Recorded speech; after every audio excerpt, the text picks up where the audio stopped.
Hürmetli körmelerimiz, ziyaretlerimiz devam kılıyordu. Nöbetki mehminimiz Uygur İlim Medeniyet Vakfı'nınki reisi hürmetlik Abdülhamid Alim'le ziyaret kılımız. Abdülhamid Uçkun. Kıymetli vaktini çıkarıp ziyaretimizi kabul kılgalı için köp rahmet ediniz. Elbette. Köp rahmet ettimen. O 7. katımlık Dünya Şarkı Türkistan'da kaynaşık uçuruşuda turuptuk. Nurgun temla mesela oturuq koyuldu. Silme elbette ilgili bütün kaynaşık uçuruşuda körüp geldim desem oldu sana. Bu katımlık yığından his kılan təsiratları, fikirleri olsun öyle bakınız. Rahmet, Allah razı olsun.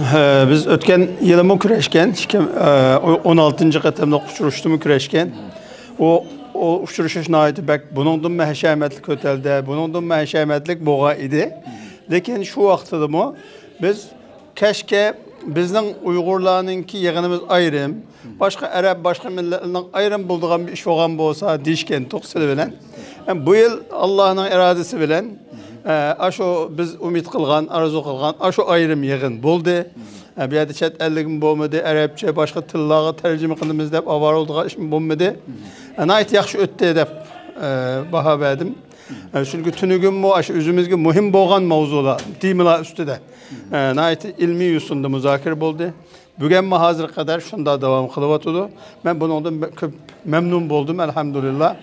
Bundan dinkin takımı yaxşı işlerge, bu yığınlarımızın vesile buluşunu Çin dilimden talep kılmen, Allah'tan dua kılmen inşallah. Amin, amin. Rahmet, Allah razı olsun.